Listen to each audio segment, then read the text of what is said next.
And welcome everyone to another exciting episode of The Energy That Surrounds Us. I'm your host, Michael, and tonight's guest has a very unique background, and some of what she does, I am so grateful to be able to talk to her about because I have heard of it but never had anyone to talk about it with. So I'm going to stop teasing the episode now. And instead, I am going to turn it over to my awesome, amazing guest to give a little bit of her history and what she does. And so I hand it over to the one, the only amazing, multi talented Crystal Sunshine. Hello, that was a great intro. Thank you. That was fun. Well, thank you. So, yeah, and I like the intro to the show too. That's pretty clever. I felt the anticipation. That was good.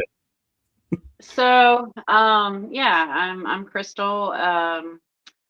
That is my born name, Crystal Sunshine. I kind of dropped my last name, and so I'm here to talk about all sorts of things. So we can get into the paranormal. We can talk about firewalking. I am a Jill of many trades, but none that seem very real world. So here we go. About a year ago, it was 2 years ago. I was called to the fire. And it was a really beautiful experience. So just a little bit of the background. My mom, who's passed away now, she when I was younger, she is from Arizona originally. So she would firewalk with one of the Hopi nations out there. And I got to watch that as a child and just kind of grew up around fire and fire ceremony for some time, but I didn't understand, the significance behind it, right? It was just something cool to watch. And I kind of grew up making fires and I would walk them not knowing what I was doing. It was just, fun. So anyway, she passed away in 99. And one of she was an artist. She was a potter specifically. And her insignia, I guess you'd call it, was refined by fire. And when she passed, I was told by spirit through other people, and then also just personally, that I was to pick up her mantle. And that's come with a lot. So I have just now taken on the name Refined by Fire Ancestral Firewalks, because I got the go ahead. She said it was time. So about a year, it was 2 years ago I was called. I was just it was actually November 11th, which was interesting because it was, if you want to call it like her death anniversary, right? And I had driven down the mountain so I could get cell phone coverage, and I was scrolling on my phone, and I just happened upon like an advertisement for this lady, and I was like, oh, it sounds really cool. I like what she's doing. And so I started digging, and anything, it led one thing led to another. And um and just to go back just a second, because it was really divine. So that morning when I woke up, I heard this phrase, which I didn't know what it meant until I did know what it meant, but it said Wyman Court. And I'm like, what in the world is Wyman Court? So that's actually what I went down to go research, is like, what is this Wyman Court, right? Because it was just so loud, and I knew it was spirit telling me something. So anyway, I found out that through my, digging, Wyman Court was actually, my mom, she had like a share in this housing development in Maryland, and the housing development sold, and I had money waiting for me this from this Wyman Court. And so 10 minutes later, I run across this stuff. And anyway, so it ended up paying for me to get like an official certification in firewalking, so that I would be a certified fire instructor. Which I just thought that was very divine, the way that that all happened. But I ended up, so I went to Ireland and I trained under a lady named Lottie Moore. It was a beautiful, life-changing experience, and it wasn't just the fire walking part of that. It was Ireland, was an activation for me, and a massive activation. And yeah, that's a whole nother aspect of what took place. But I got to learn like the logistics, and how to safely build a fire and safely walk it, and safely walk others through the fire, and just a more in-depth understanding of some different shamanic practices. And I'm just gonna like make a disclaimer. I really don't like labels. Okay. So the only way that I can, describe something is to give it a label so somebody else can understand that. I'm not big on the labels. But anyway, so I walked away from Ireland and came home, and literally like fired up, and started holding my own fire walks. So I've had a couple events that I was able to build these, and have people walk across it. But for me, this is alchemy. This is, truly being refined. Like our entire life. That's my life story, is being refined by the fire. Being, and another label I don't like, but it's kind of like the wounded warrior, right? Like going through and sifting through, and um, molding into the person, my highest, person that I'm supposed to be. And Being really forward. step into my spiritual gifts here. Yeah, yeah, yeah. So the fire was just like a catapult for me, and the things that I did not expect. Wow, the things I did not expect to go through, and the intention that you put into those fires. And it can be like a self-empowering, practice, right? Like, I don't know if you've, heard of like Tony Robbins. He was kind of like Right. went through the same sort of schooling thought of fire that I was taught through. And it can be like this real motivational thing, and you can take people through, and um, just to show that your body, what you can do and overcome your fears. And that's huge, and that's great. For me, it's a lot deeper than that. It has been a direct line, to the ancestors, and a direct line to manifestation, and for calling in. A lot of that manifestation for me in my personal life was calling in justice, and you know really digging down deep, um, and then also getting in touch with my dragon lineage. I wish that I could just like show some of these videos on here, like the the energy and the spirit that comes through these fires is absolutely phenomenal. I have, you know, hear people talk about like spirit, or fire sprites. The the film that I've taken and the pictures that I've taken, it never ceases to amaze me what comes through the fire. And it's like, what am I actually seeing this? Like, do you people see what I'm seeing? Because it's just absolute magic. I mean, it's really fun to see, and you never really know.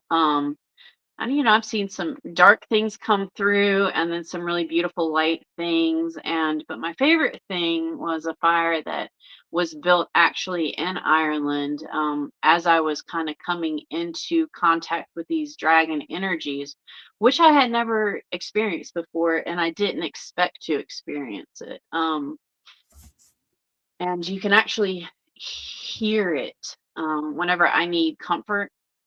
I play this video because I know that that's one of my protectors, and it's I don't know, it's deep and it's primordial, and kind of gives me that feel like not too much can mess with me anymore.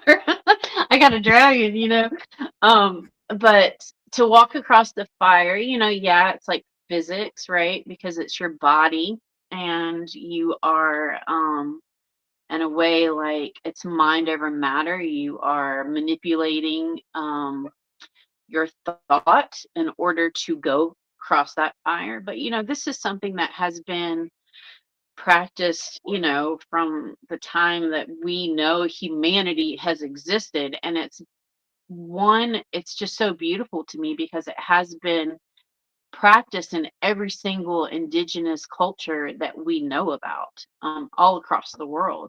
So it's something that I just think that the human aspect of ourselves can all really tap into and be a part of, and know that, like, you know, these people have been doing it for thousands of years, and bringing in their own intention and their own magic to it.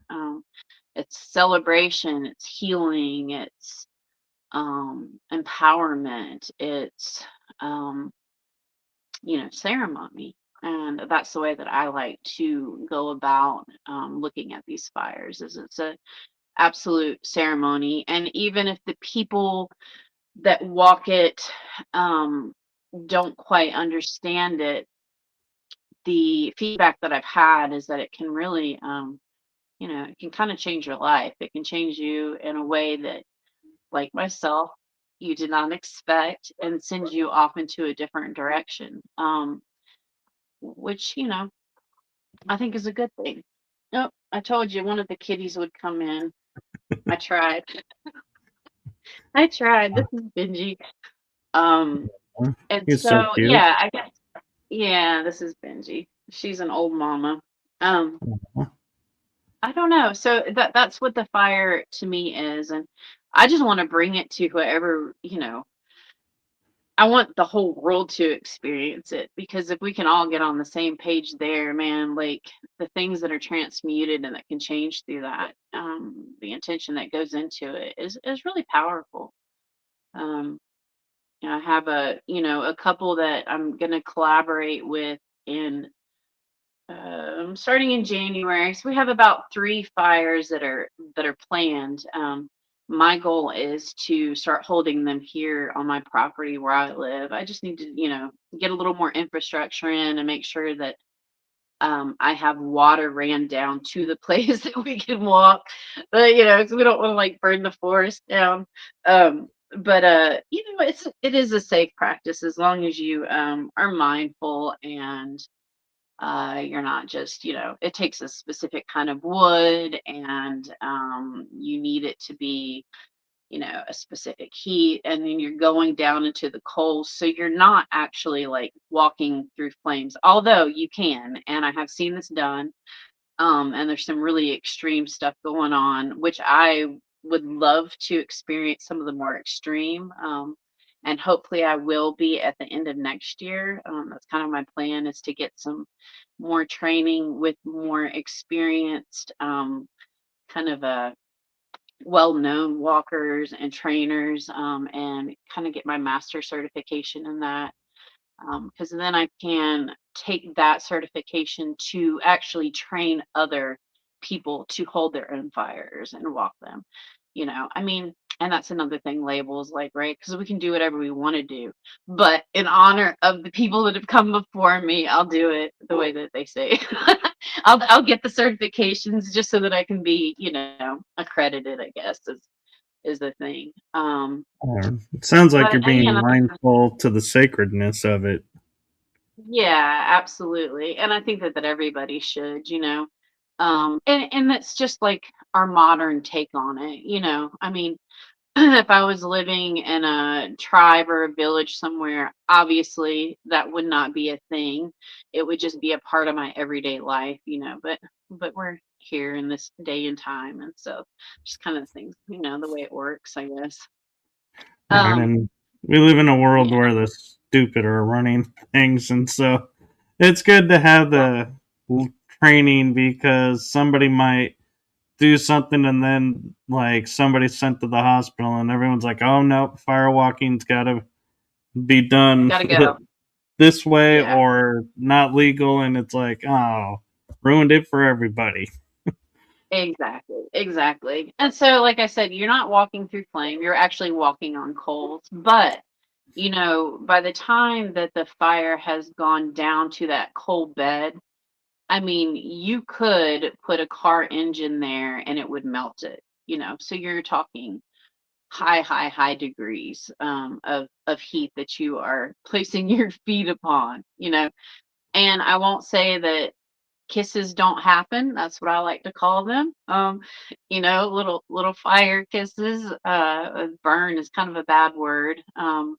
But what I've seen is where these kisses can sometimes take place, and it's never extreme. I've never seen like a bad injury, maybe a little blister or something like that. But it's really cool if you can, like tap in with the person or with yourself, and you go and you look at like a reflexology chart of where these kisses are. They're usually where blocks are in our body.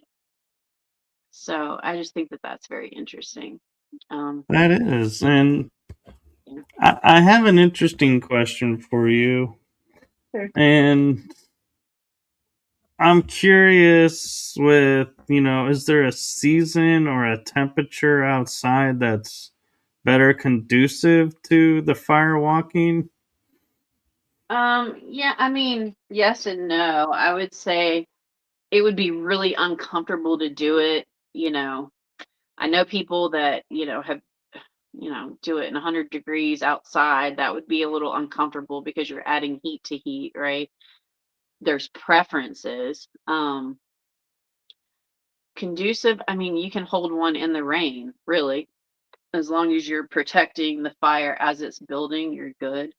Um, if your feet are wet, which, obviously you're going to be barefoot and you're going to be standing there waiting. I would rather your feet not be wet. That would be my biggest, you know.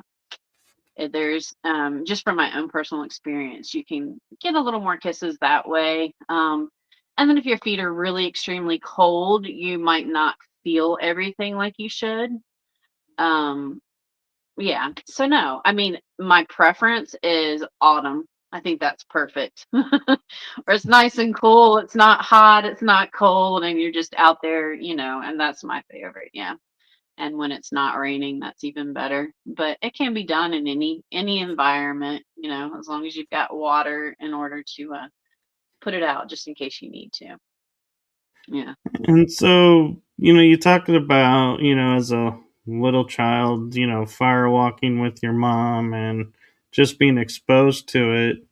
What kind of impact do you think that made for you growing up that you walked on fire already? I I don't know. I've never really thought about that. It was just a thing. You just like, we're just, when we're kids, we just kind of take everything in and it is what it is. Um, I thought it was cool, and my big thing was like, I like to make the fires, and I've always been good at building fire and just always kind of had like a pyro tendency, to be honest with you. I love it.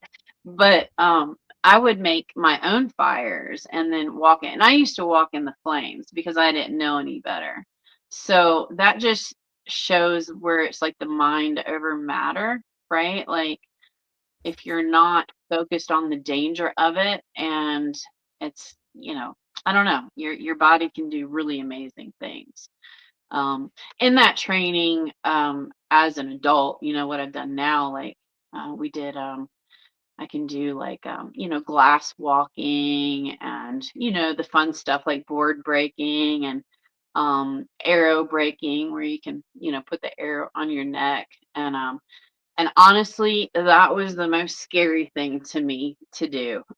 It took a lot of courage for me to step up and allow an arrow to be pushed into my most tender spot on my body, and have that break.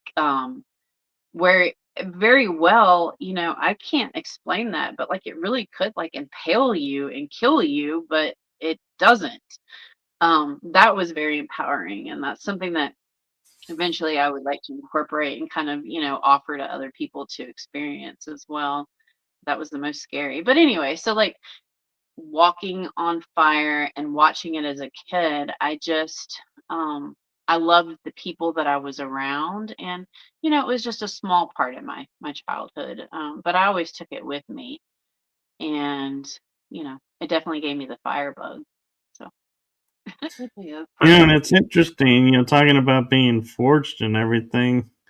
I used to watch the show Forged in Fire when it was on, and they would always talk about you can't be in the forge without taking the heat, and you got to be aware and respect the fire.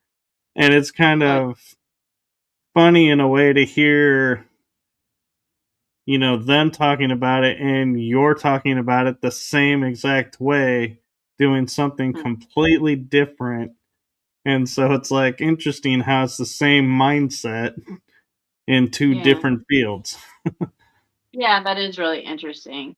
And it is about respect. I mean, so I've if you walk that bed and you don't respect that fire or the heat of that, then I would call it a burn. And I have seen that where people are just like might be cocky and they're not really, I don't know, giving the reverence because it's a living thing. It's not just fire. It's energy, it's living, it's animated, it carries energy, it's transmutating one substance into another and then to another as you go into smoke, so it has its own life, and I believe that it is, it's a life force, just like water for us is, air is, fire is a life force. So yeah, you got to step up with reverence and respect, and if you can't take the heat, definitely don't do it. Yeah, for sure. When you're tending a fire, I mean it's intense. I mean, I sweat gallons. I will just be absolutely drenched. And so it's like really I love it though because it's a purification for me. So it's kind of like going into a sweat lodge, but a little more extreme. And well, I don't know. I've been to sweat lodges that are pretty extreme, but it has that same effect, and I just feel like it's like a detoxification, and you just like sweat it all out, and you take in a lot more, fluids and electrolytes and all that stuff, Mm. and the next day I don't know, you just feel different every time, and every fire that I've walked across, massive change has taken place. You know, and not necessarily the next day, but energetically, it starts to rearrange and shift what's happening in my reality. And even in the reality, I mean, I've seen some really beautiful things come from the intention that I've put into those fires. So if I'm building a fire, I like to, have the people that are there. It might be like a simple practice of like writing the intention down and putting it in the wood before we start it. Or, you can verbally say those intentions or just mentally, but, um, like what would be an intention of yours? What would you think if you went through the fire? What would an intention be for you? What do you think? For me, I would say probably to release some of the residual self doubt that I have about myself, trying to move myself forward. Like an example, like we were talking about before we started, where it's like I feel like, oh yeah, I'm not the right person for this, and it come to me later, and then I'll be like, okay, now I'm ready. Now I can do it. It's like, yeah, some of the things, I've missed out on because I didn't take and do them right away, and others, they come around again. But sometimes it would be nice to not put yourself down and say, hey, nope, I'm not the person you need, when obviously you are, because they're asking you. That's right. Yeah, and that's a beautiful intention. And I would be very hard pressed to say that you would not see that come to fruition if that was your true intention and you went through the flame. It does bring out different aspects of yourself, and it does build your self confidence. And um, yeah, I think for some people, and maybe for everybody, going into it with the right mindset, it can be like life changing. And the thing is, too, is like the fire itself matches your energy. So I don't know if you've ever seen, like, I haven't seen it in person, but I've watched videos and it's mind blowing where people in a village and they have these fires that they create, and just based on the intention and the chants and things like that that they do around the fire, I mean, you can make that fire, spin and turn, and create like little fire vortexes and stuff, and it'll match that energy. So it's like you can go into it very quiet and with reverence. But what I find is that it's really good to get your energy up really high. And just kind of like get yourself pumped up. Sometimes I just like jump around and, like get my body moving, and because I'm pretty chill most of the time. So it's like, okay, I got to get this up, I got to get my energy up to match those flames, and so that we can meet each other on the same level, if that makes sense. It does, Um, and I'm feeling in the back of my head like I'm hearing the voice of. I'm sure you've been asked this a dozen times, but it's like I'm hearing. Ask this for the people who are watching the show because they're not here right now, and that is it better to walk fast or slow across the fire? And can you actually dance across the fire? oh yes, oh yes. Fire dancing is that's my favorite. Like, I want to make a big circle and just dance and dance. It's I call it, you get fire drunk. I mean, it's just a feeling that I don't know how you can explain that. But when you go across the fire, you're walking with a purpose. So, what I tell people is, so I'm standing at this end of it, and say that, the other person that's going to greet me is standing at the other end, the end of the fire. You're just walking in a line with a purpose. If you dilly daddle, you're probably going to get kissed. But not always. Some people walk slow and they're just fine, and some people run and they get kissed. So that's where I mean, like, you gotta match the energy of the fire. I mean, that's the best way to do it. You can still get through it and be okay if you don't, because not everybody's gonna understand that, But that's like my role as, um, the fire keeper or the fire tender. There is to understand energetically what that fire is trying to say, and then help the people, get them prepared for it. So I've had very somber walks, and those have been more personal for me, specifically. But yeah, it's I just say walk with a purpose. Like, you're on a trajectory, you're going somewhere. Um, So and I have an running, interest. yeah, Yeah, yeah. yeah. Go ahead. No, that's it. That's it. Running, I've seen people get kissed more running. So yeah. Okay. You mentioned your energy being high to walk on the fire. So if somebody would say just lost someone and's in a sad place and is like, I want to do something to push myself out of my comfort zone and do this, would fire walking be possible, or would you say, hey, I don't think this is the right space for you because your energy is not there? No, I think the exact opposite. And that again is what I mean about the people that are attending the fire. What are their intentions and what energy are they holding? Because we're creating a container, right, for the other people there. Um, and like I'll just say, like for example, a walk that I did here in Western North Carolina last year was it last year?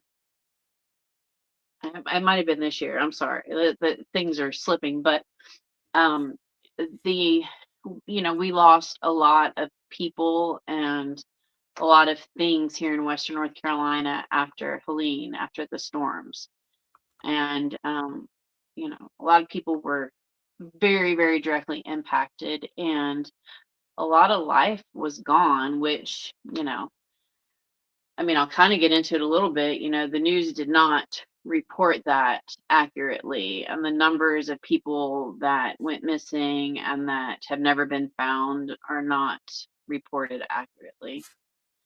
And anyway, so I held a fire in one of the hard impacted areas. And, my intention for that was to bring healing and to release the grief, right? And I don't know, I probably had like 50 people walk it, maybe somewhere around there. And it was beautiful. And I just saw like, you know, I mean, some people just wept, and that was perfect. That was exactly what that fire called for. And it was in an effort to transmutate the energy there, to help, in some way people just to move forward. And that was directly related to grief. So, yeah, I don't think that there is of any bad scenario other than to show off or to be cocky, you know. Yeah. Yeah, I'm also wondering though, when you get to people who are like so grief stricken, they're like, there's no point, I just want to be with my loved one. If they were to step on the fire and then you notice they're not moving, they're just staying there, would you go and get them off the fire, or would you let them process? No, I would move them along for sure. And that might be just by like talking them through it. But I don't think that unless, I mean, somebody was like trying to deliberately self-harm, that would be even in your body's ability to allow you to do, because your survival instinct kicks in and it tells you to move. you know and so like one of my disclaimers, and I do have people like sign, you know what am I trying to say, um The legal disclaimer. disclaimer. Yeah, yeah. I have them sign, and it is specifically put in there that this is not for any purpose of self-harm, period. And so if they were to do that, number one, I wouldn't be liable, but that's telling them that's not the intention of this at all. It's not to self-harm. I hope that nobody gets hurt or, feels any kind of discomfort, that it's just a empowering, experience and a release. So I think your feet would tell you to move. It's hot. I was gonna say, go, go, go. So I don't think that Yeah. would be an issue. But if it And I'm was, I mean, I guess I'd run and like shove somebody off or something. I don't know. I don't know if I actually came across it. I guess that's what I would do. Yeah. yeah, because we're living in a crazy world now. We got to think about things we never thought about. This is true. This is true. And that's what also like I like to have a team of tenders with me, you know. Um I have some really beautiful people that have worked with me, and I like to have people on both sides and at both ends, you know, just to kind of, kind of bounce the area and, gauge where people are at and what they're doing, and also the release of like no controlled substances, that kind of thing, because that's putting you in a different altered mindset where you're not able to be fully in touch with your body. I mean, that's the point of it, is to I mean, that's grounding in a very extreme way, that's the point, is to ground yourself um into that space. So, it probably wouldn't be great if you were like eating a bunch of mushrooms and try to go across the fire. That might be a little intense. I mean, I'm not saying that couldn't be done, but you might have like a higher degree of getting injured. And then the big thing is like no alcohol. And that comes back to like physics. I mean, obviously you don't want people intoxicated, but it thins your blood, and you will get kissed. I would say that I would call those burns. Like if you're intoxicated, that's much more likely to happen. Yeah, Well, and I would imagine if you sweat alcohol, that probably wouldn't mix well with the fire. this is true. Yeah, exactly. Yeah, so like no intoxication, and not to say that like a cacao ceremony or something that's slightly altering is not welcome or could not happen. And some people choose to do it anyway, I mean, but I'm not liable for that if you do. But I would definitely like I gauge it, because some of these are like at events, and you might have alcohol at that event, there might be drugs at that event, so you just kind of gotta have to gauge and see where people are at, and hope that they are being wise enough, and then say no. I've had to tell this last walk that we did, I did have to tell a couple people no, you are not in the place to go across the fire, because people were like, oh yeah, that's so cool, I'm gonna go do this. I'm like, no, you're gonna get really hurt, like you're not allowed to walk this fire. You have to do that sometimes. But and that's the thing, is like, my perfect world, I would have it in an area with people that are just like all on kind of the same wavelength, but not really, because you've got to meet people where they're at, and hope that it does something for them and changes them in some way, or changes their circumstances in some way, or shows them Right. something they've never seen before. So those are all risks. Um, but so far I've been I'm, lucky. So yeah. And I'm kind of curious with, because this is ritual, what do you do with the ashes? so ashes, what I do like to encourage people is, after the fire has died and everything is done, if they would like to take ashes home with them, to do so. And it's really depending on like where you have it, because you have your ritual there. Um, but what do the people that own the land want to do with the ashes? Um, I personally have saved a little bit of ashes from every fire that I've tended or walked myself. Just in you know little pinches here and there. um, I feel like it could be very honored, and I don't know. I like to take a little bit of that ash from the previous fire and put it into the next fire, personally, to carry over the energy from each fire. Like you have like sacred fires and these ancestral fires that that are supposedly never to go out. You have temples where people just keep these fires going for hundreds and hundreds of years.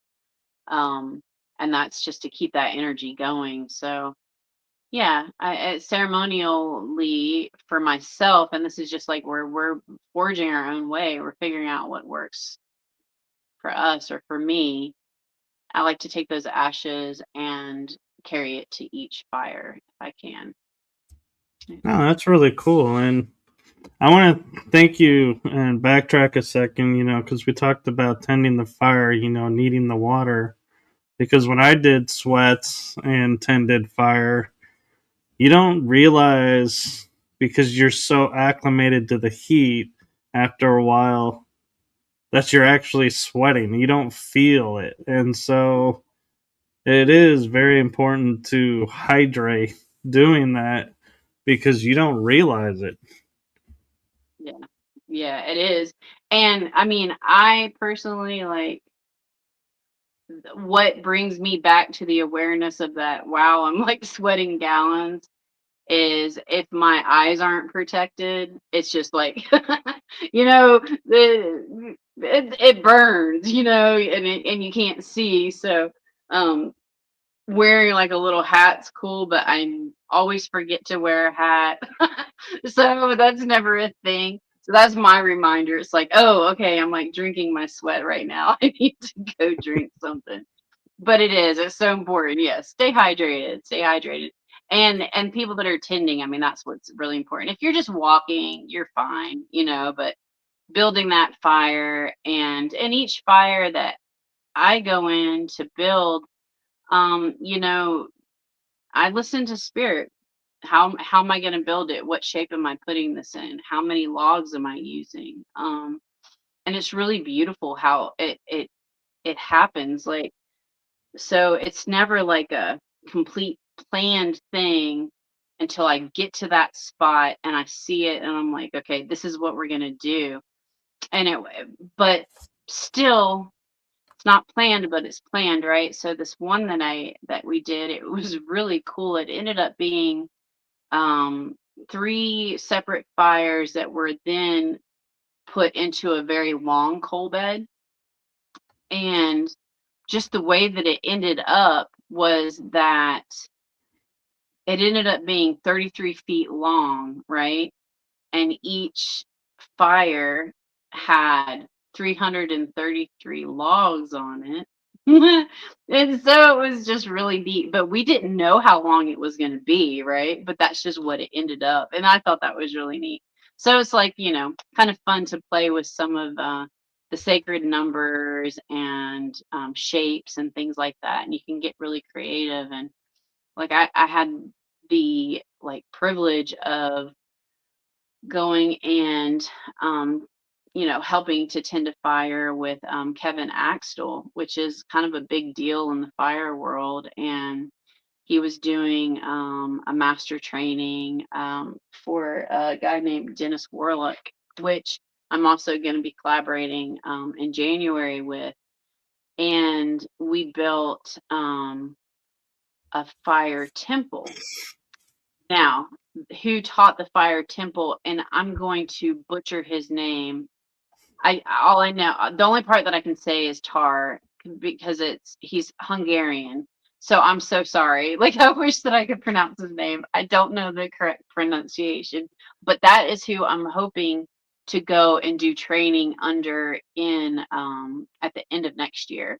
And he goes into very deep Hungarian shamanic practices. And oh, I just thought it was so magical. But anyway, so this was his fire design, and it was an actual temple where, we created well, not walls, but, post of walls, and created like a ceiling to it. And so we got it was only three of us, and it was a fantastic. So we danced in the while it was burning and the flames were everywhere, and like coming down, and it was, I don't know, that was the coolest one that I've ever done. And that one for me moved some mountains and really set some things in a trajectory, which you ask spirit for things and just say that, I want to break through and somewhere in my life.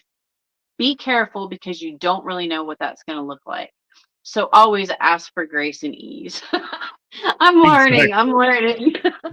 Just like, oh man, I asked for that, but I didn't know that's the way it was going to come about. But Yeah. nevertheless, you get to the same destination, I guess. But that one was really, really, that was like, I can't wait to do that one again. That was magical. And I just It felt really sounds like it. privileged.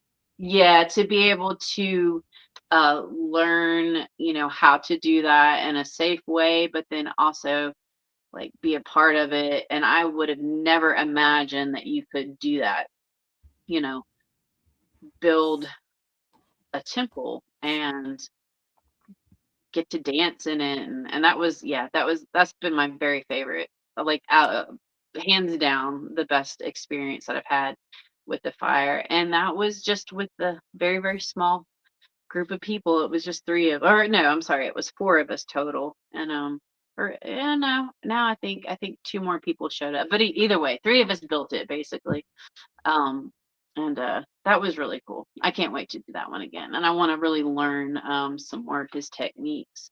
Because you can get really fun with it and have like fire shows, and I like to have like spinners come out and people that can do like fire performances and just make it like a whole fire celebration. You don't want it, in my opinion, you don't want it to be like fake in the way that this is like a performance, right? But people like to see cool stuff. And so I like to, you know, find people that can collaborate and put together some really fun things. And so that's Yeah. kind of what we're doing with these next walks is we're collaborating and we're gonna have spinners and just pyracants and do some fun stuff like that. I'm looking forward to it. I'm just like picturing you walking across the fire with those batons on fire, spinning, Yeah, yeah, twirling. yeah, yeah. I'm not that talented, but some people are. And this one that we're doing, and I don't know yet. I think that this is the deal. But anyway, we've got a lady that breathes fire. She can do the breathe firing, she can like, and so she's gonna be going across while she's like shooting flames out. It's gonna be epic. I can't wait to see that. Um, I would love to learn koi and do that kind of thing. But like it's kind of one of those things, like a million other things that I want to learn how to do. So maybe I will, maybe I won't. We'll see. But it's Yeah. fun to see other people do it for sure. And I have an interesting question for you because I'm of the mindset and been taught from the old ways anything that happens in life, the remedy is close by in nature. There's nothing we can't cure through nature.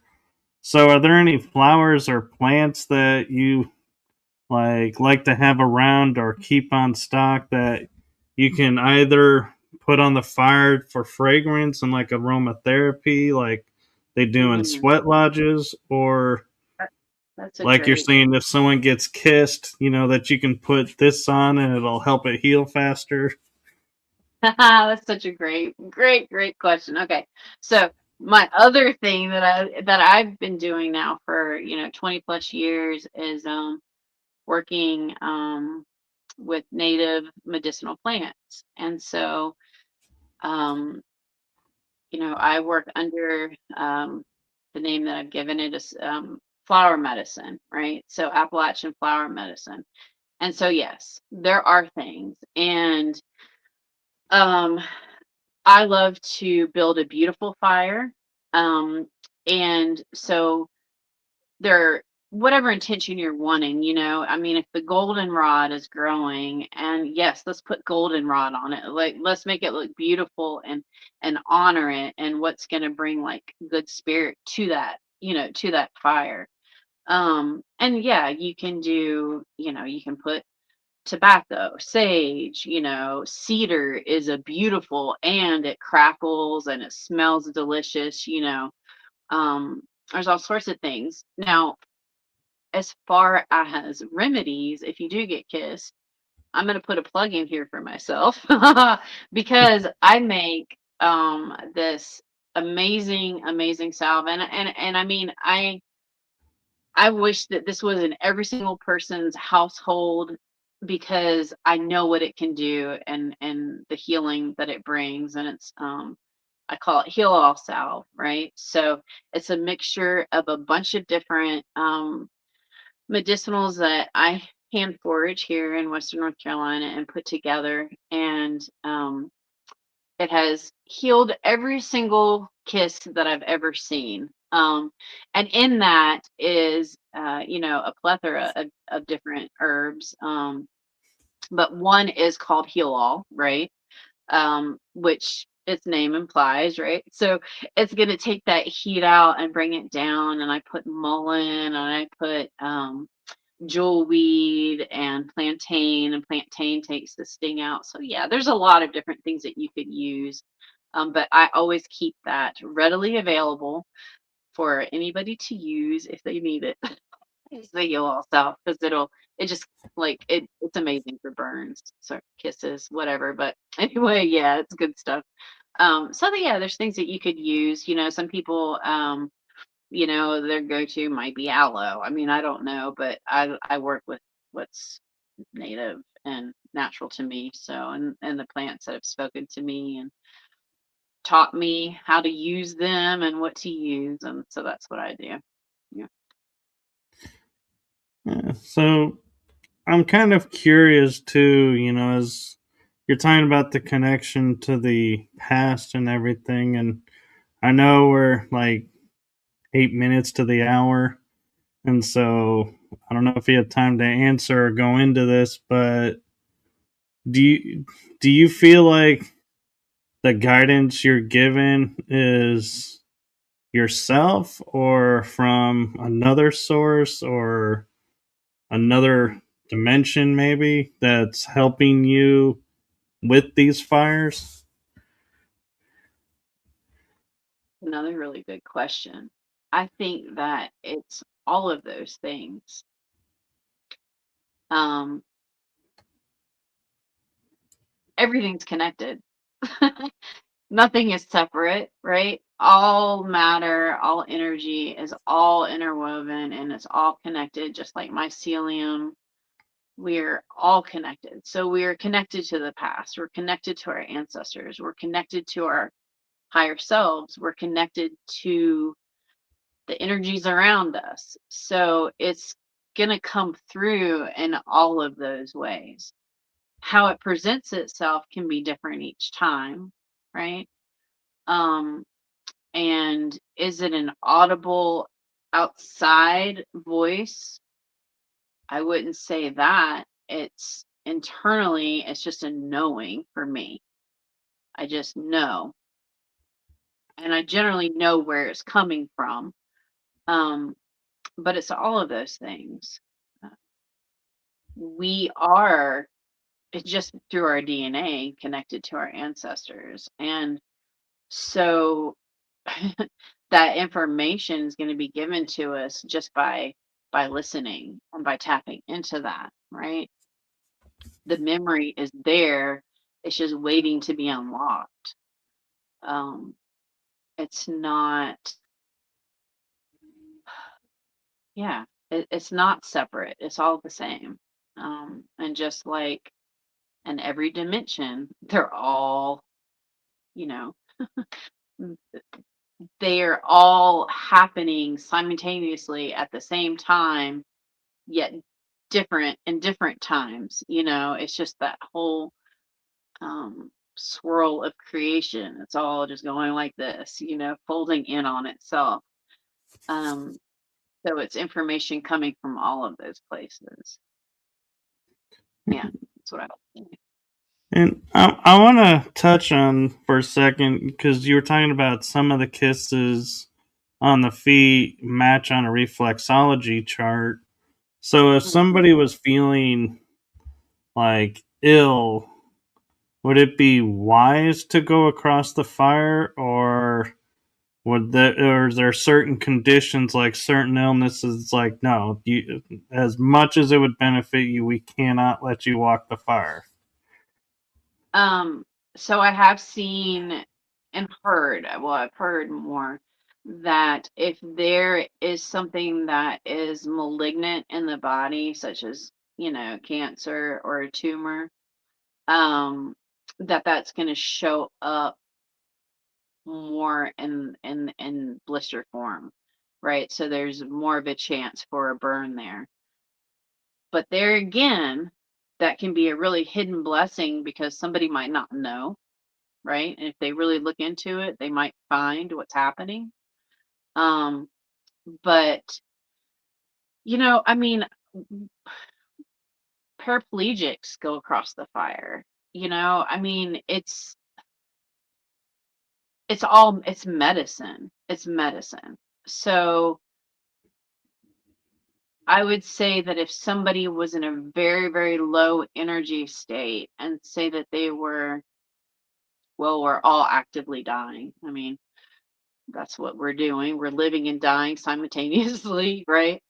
Right. But if their life force was extremely low, um, I wouldn't say no because why not? I mean, what's it gonna hurt, right? Um, but I would expect more kisses. Yeah, I would expect more kisses. And if they were aware of that and that's what they chose to do, I do believe that it's medicine. So I would Mhm. welcome them to go across. Yeah.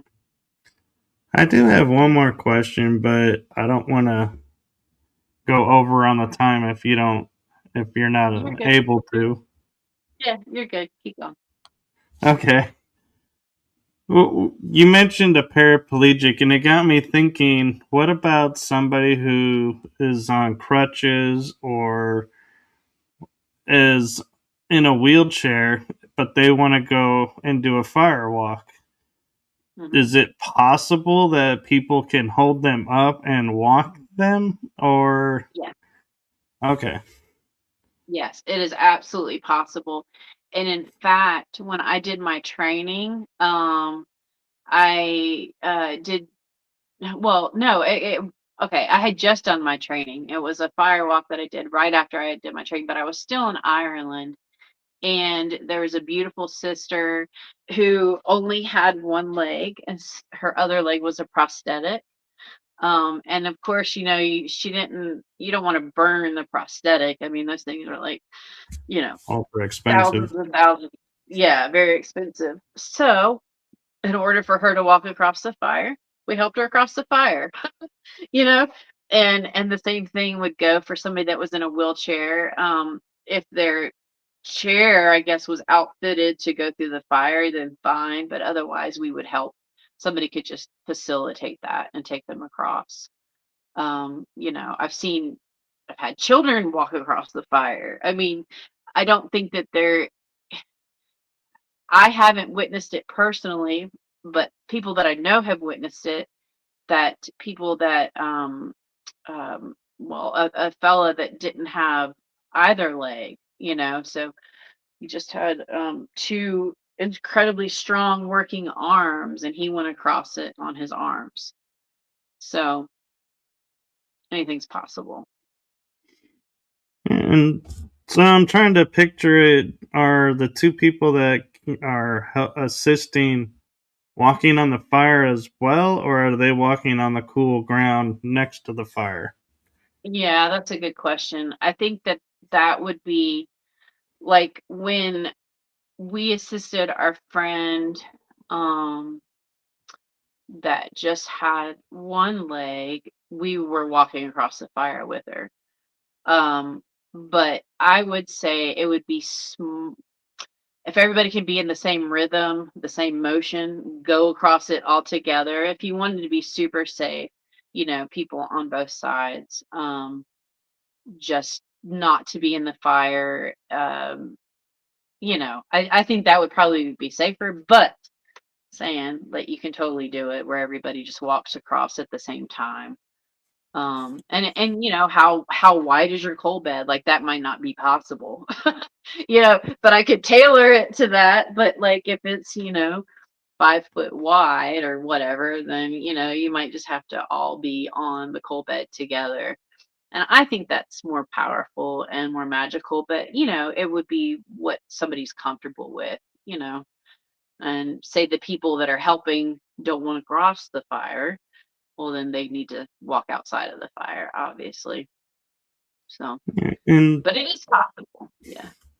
and talking about intention, say somebody gets up and goes and doesn't quite make the first step on and says, "No, my mind won't let me do it," and they walk aside of the fire and still get some of the same benefit being by the heat of the fire, or no? I think so to a certain extent. So I have a lady that could not. I mean, she would go, stop, go, stop, go, stop, and just could not. Her body would not let her go across those. Just wouldn't. Like it's kind of like I can't dive headfirst into water. My body will not let me do it. I've hit my head and it just won't let me do it. Like can't do it. So it was kind of like that. Like she just couldn't do it. And she still got enormous benefit out of it because, like, it's if your intention's there and you really your heart and she really wanted to do it. Poor thing, I felt so bad for her because she just couldn't, but she really wanted to, and she did end up just being near the fire, walking the fire. And I mean, again, everything is connected, right? Right.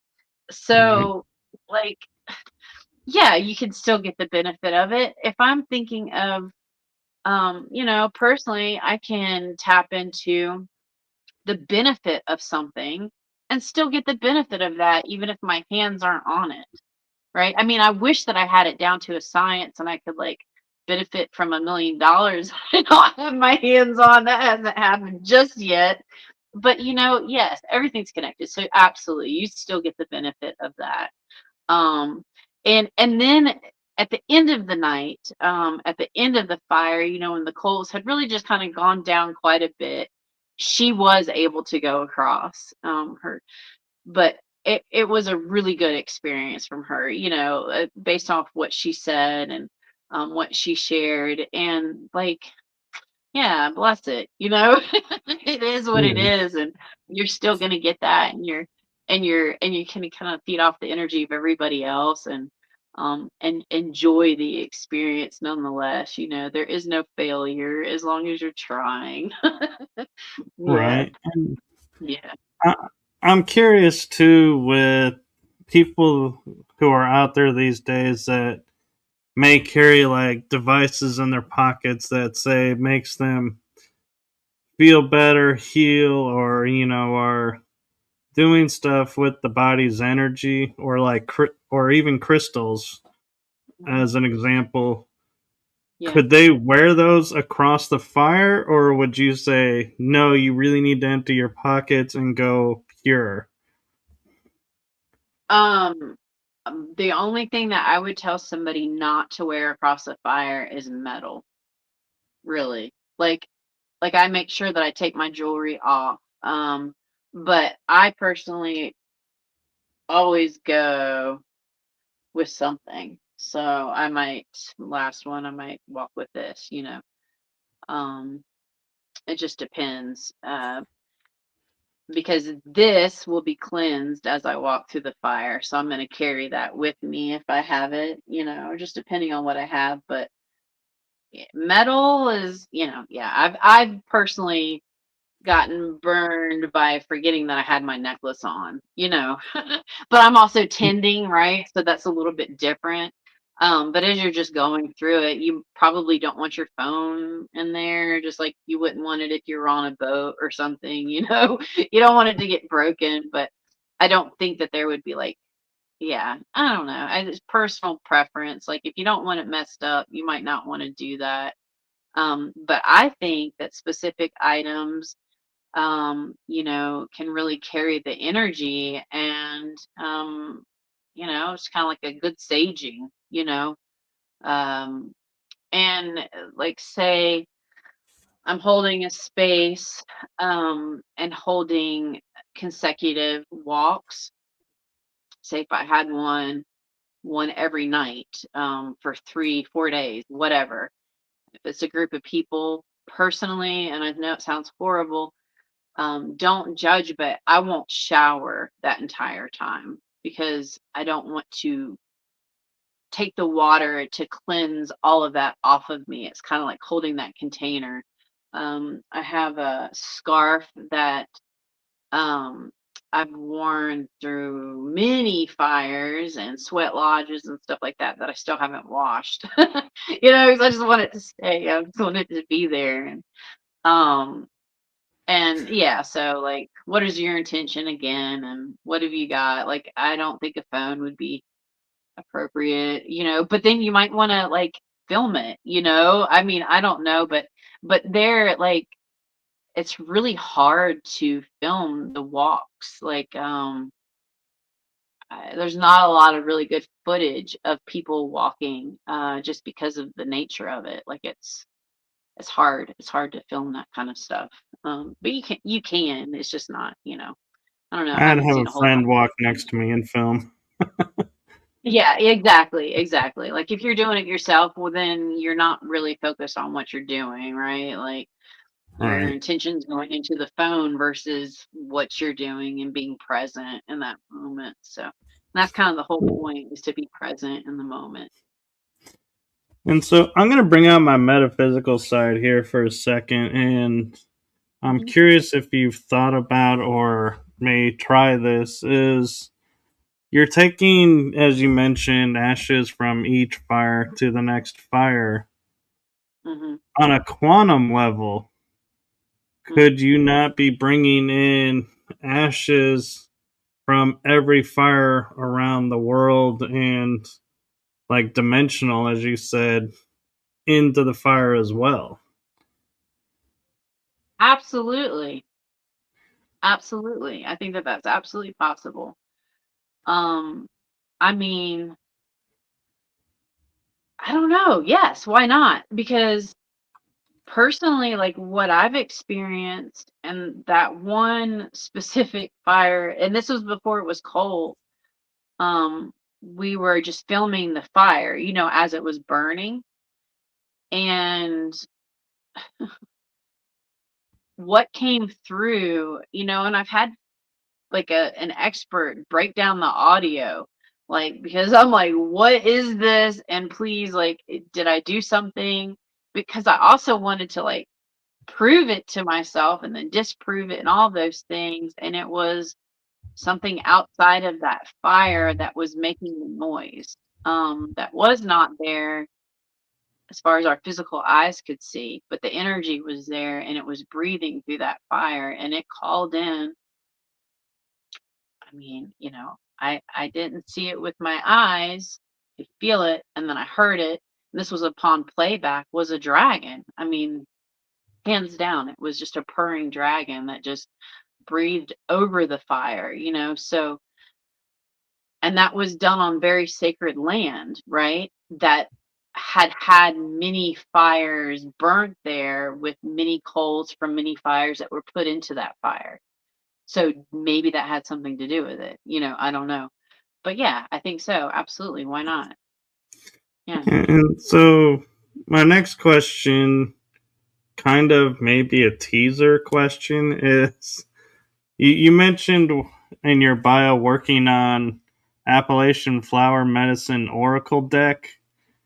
Is hmm there any progress on that and the book going with it, or any announcement you can make about that?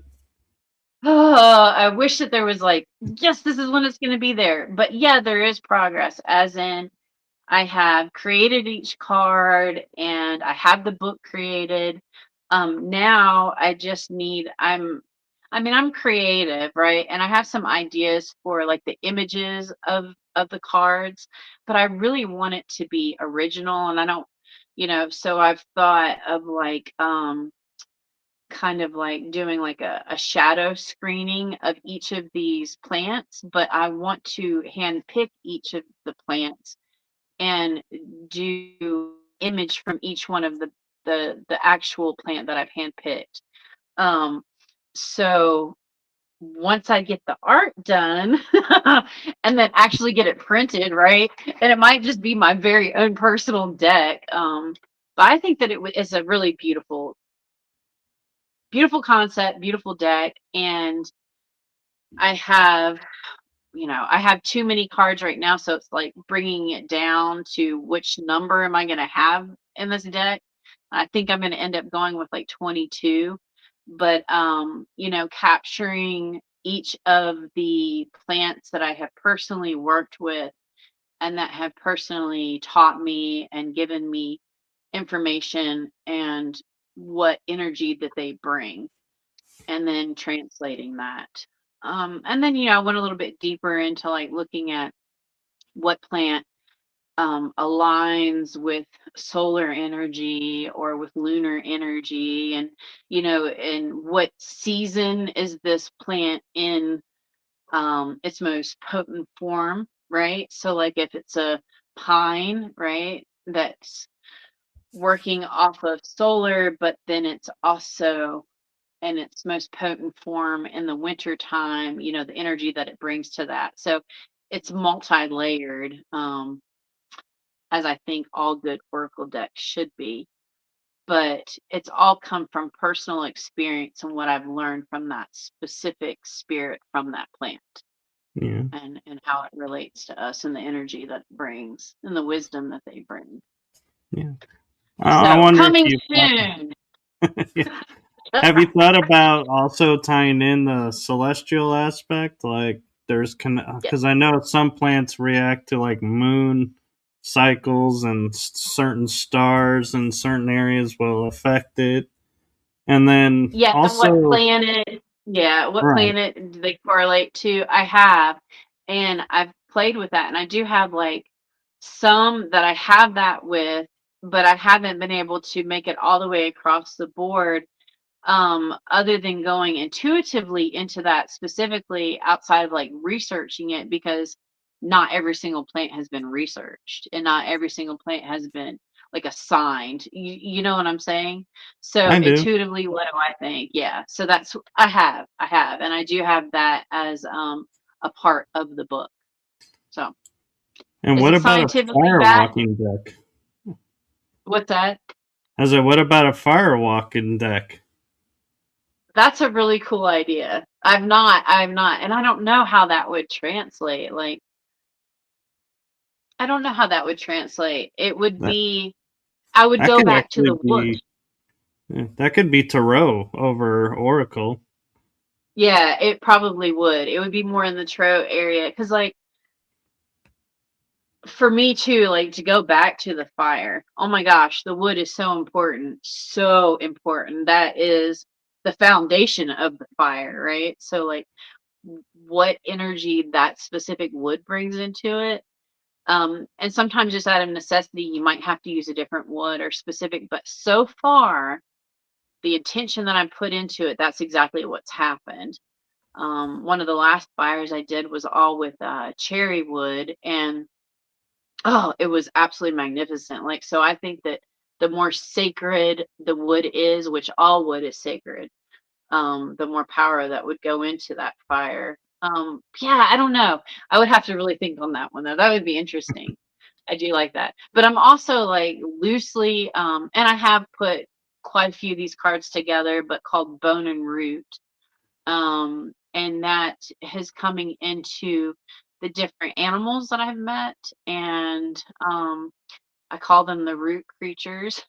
So some of the energies that live out here with us, and kind of the underbelly, right? Like, so we're going to be talking about centipedes and um yeah, the different things that maybe not be as savory to everybody, but they still have lessons for us, and come in such beautiful forms. And so that's one that I'm also working on. But the Appalachian flower, she's closer to being completed. Very Yeah, cool. yeah. So my last question I would ask with, well, actually, I just thought of a question, and this is something totally off topic of what we've been talking about. Is because I have your bio up here on the side, like on a teleprompter Okay. sort of screen, so I could reference it if I had a question from it. And I realized I haven't asked you about being a soul referral guide, and I'm like, how have I not asked that yet? That's okay. We can always have more discussions too. Yeah. So how I would put that is, again, I don't like labels. Okay. Disclaimer, disclaimer. I don't like the labels. But I've worked as a death doula, and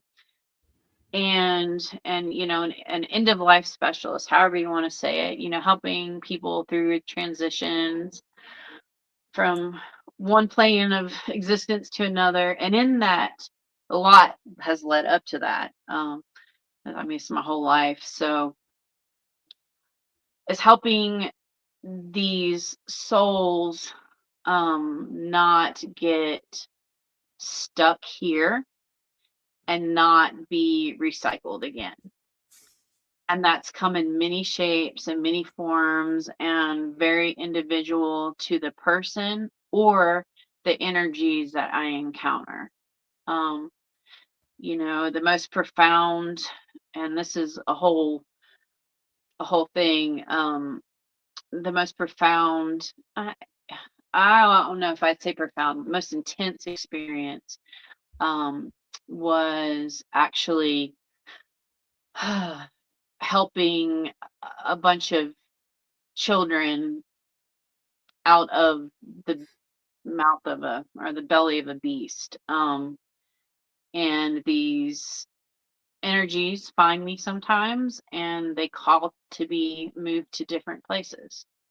And sometimes that is by actually transmutating that within myself, or an outside energy. And I know that sounds very vague, but it is complex and it's really hard to articulate what that looks like, other than going into like the real physical of it. But if I'm working with a person who is going through their life transition into what we call death here, right? How can I help them out of this reincarnation loop? How can I help them not be lost here on this plane anymore and go to back to source?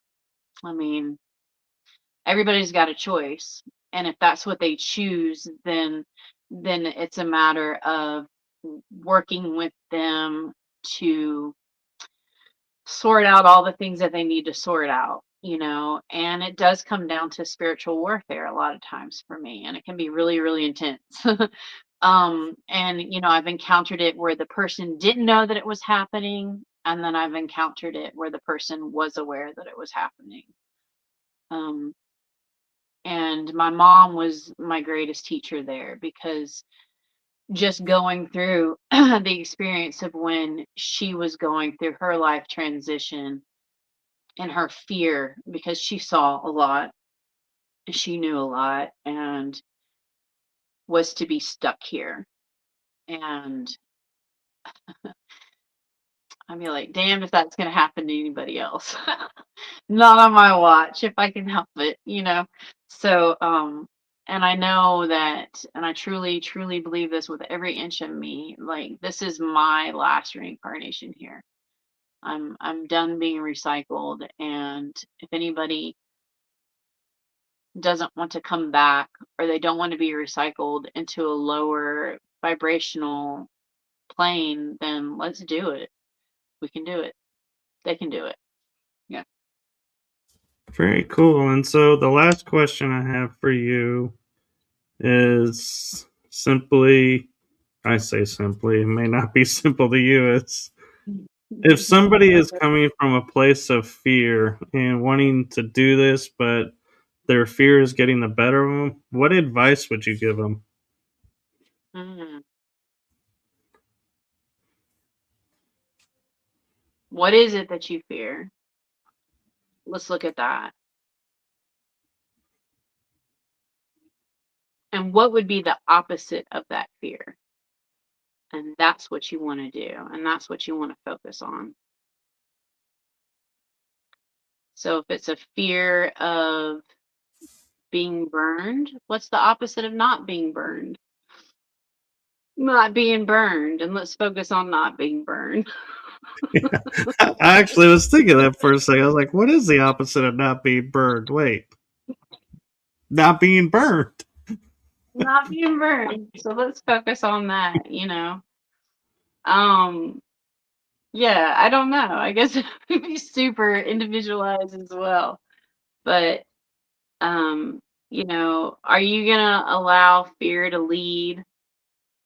And that's the whole point of it, is to not allow that fear to lead and just have trust that your body will tell you what to do. Your body is going to provide the space for you to do what you need to do.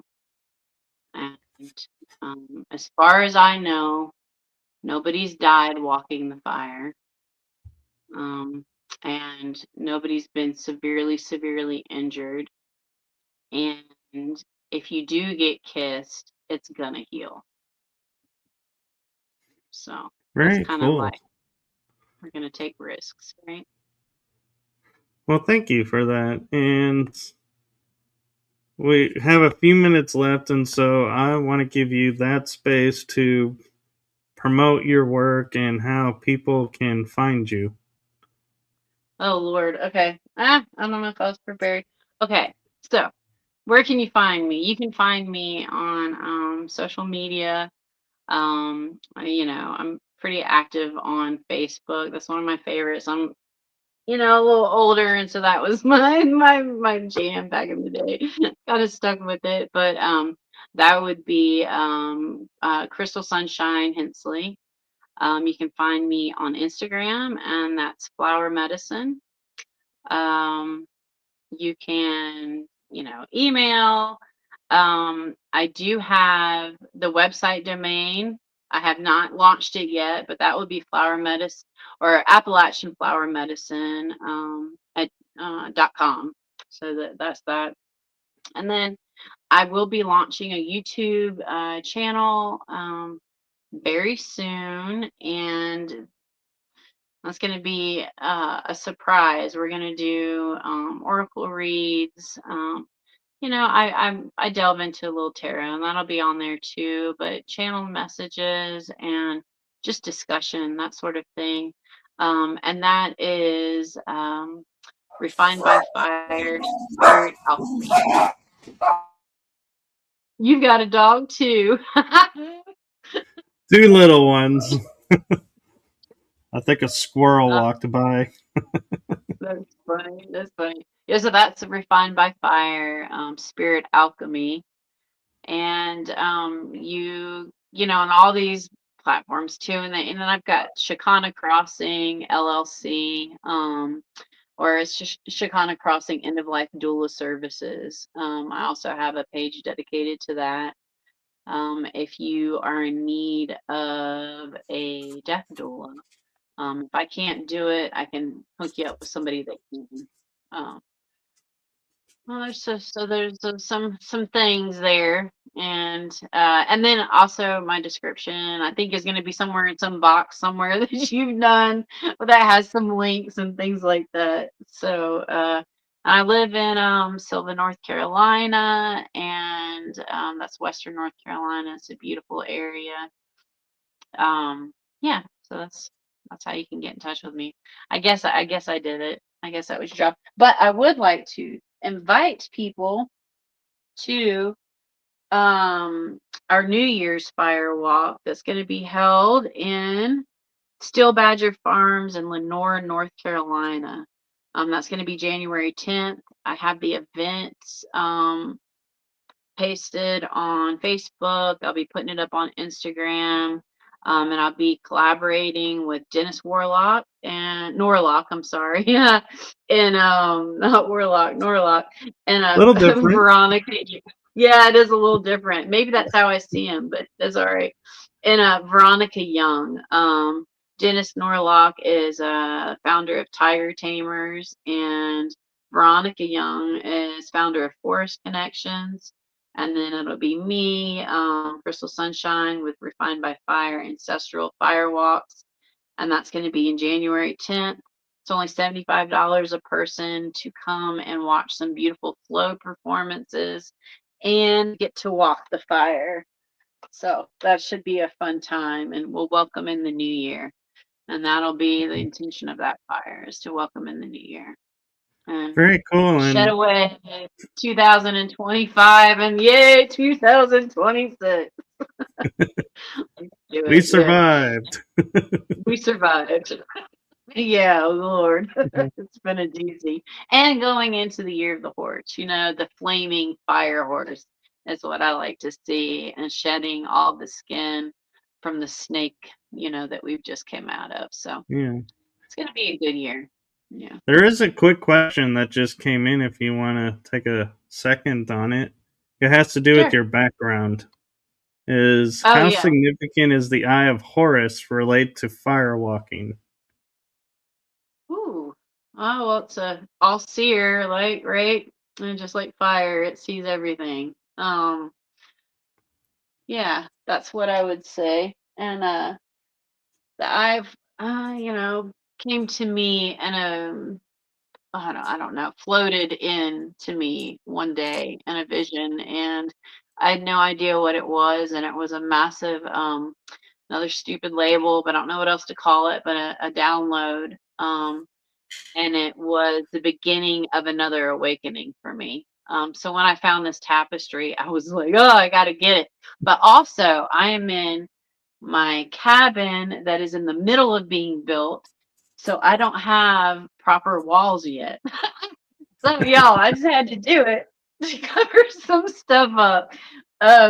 Yeah, I'm still putting insulation and walls and flooring and all the things. I'm in it, wood stove and some heaters, and it's functioning. I can live, but it's just not pretty yet. So it's a work in progress. And if I'm not mistaken, Horus was a protector god too. So Yeah. Yes. Yes. Yeah. And it's the all-seeing eye. I mean, fire. Golly, how much has fire seen? And every oh yeah. home, that it's ever heated, and every food that it's ever cooked, and it's the substance of life. That's what it is. So Yeah. Well, thank you for coming on and thank you for trusting me to be a guest on my show. yeah, thank you. You're And welcome. Thank you for having me. hopefully we'll get you back on to do a few more episodes. That would be great. I've got lots of things, lots of stories that we could talk about, getting into some paranormal stuff too. That would be fun. Uh, So keep an eye out. Next season, season 4, you might be seeing her popping up. That'd be So, great. well, one last thing before I let you go and we go for the night. I just want to say to you, my heart and the heart of my shows, to you, thank you for what you're doing for humanity. Thank you for that. Thank you.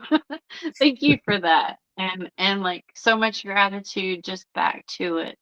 There is no you're welcome. I am only doing what spirit tells me to do. And that's mother, father, that's creator. And I'm a vessel, Yeah, just like a pot. And I'm being it's seen. refined by the pot.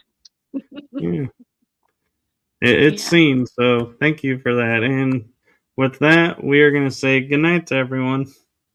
Good night. Good night.